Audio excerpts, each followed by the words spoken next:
Iran জুড়ে বিক্ষোভের প্রায় ২ সপ্তাহ পর মার্কিন প্রেসিডেন্ট ডোনাল্ড ট্রাম্প তার প্রিয় সামাজিক মাধ্যম ট্রুথ সোশ্যালে ঘোষণা দিয়েছেন, ইরান এমন স্বাধীনতার পথে এগোচ্ছে যা আগে কখনো দেখিনি। যুক্তরাষ্ট্র সাহায্য করতে প্রস্তুত, তবে সাহায্যের প্রকৃতি সম্পর্কে কোনো বিস্তারিত ব্যাখ্যা দেননি তিনি। ট্রাম্পের এই বার্তা ইতিমধ্যেই সমালোচনার মুখে পড়েছে। বিশ্লেষকরা মনে করছেন, যুক্তরাষ্ট্রের ইতিহাসে এমন সাহায্য বিতরণ সাধারণত বিতর্কিত ও জটিল।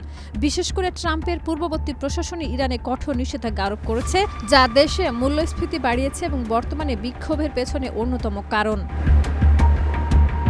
ট্রাম্পের এই আচরণ তার আমেরিকা ফার্স্ট নীতির সঙ্গে সাংঘর্ষিক, কারণ আগে তিনি ইরানকে পারমাণবিক হুমকি এবং ক্ষেপণাস্ত্র প্রোগ্রামের জন্য অভিযুক্ত করতেন।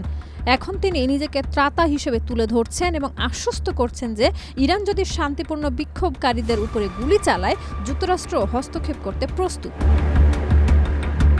ইতিহাস মনে করিয়ে দেয়, মার্কিন সাহায্য কখনোই নিরপেক্ষ হয়নি। ১৯৫৩ সালে সিআইএ গণতান্ত্রিকভাবে নির্বাচিত প্রধানমন্ত্রী মোহাম্মদ মোসাদ্দেকের বিরুদ্ধে অভ্যুত্থান ঘটিয়ে ইরানের শাহকে ক্ষমতায় ফিরিয়েছিল।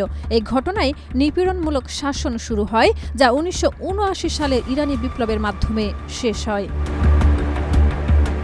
বিশ্লেষকরা বলছেন, ট্রাম্পের পদক্ষেপের মধ্যে অতীতের সামরিক ও কূটনৈতিক হস্তক্ষেপের ছায়া স্পষ্ট।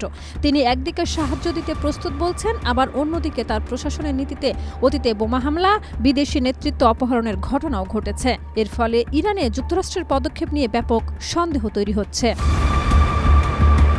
ফ্লোরিডার কংগ্রেসম্যান র্যান্ডি ফাইন ট্রাম্পকে গ্রিনল্যান্ড দখলের অনুমতি দেওয়ার বিল উত্থাপন করেছেন এবং খামেনি অপহরণের উদাহরণ দিয়ে ট্রাম্প প্রশাসনের আগ্রাসী নীতি তুলে ধরেছেন।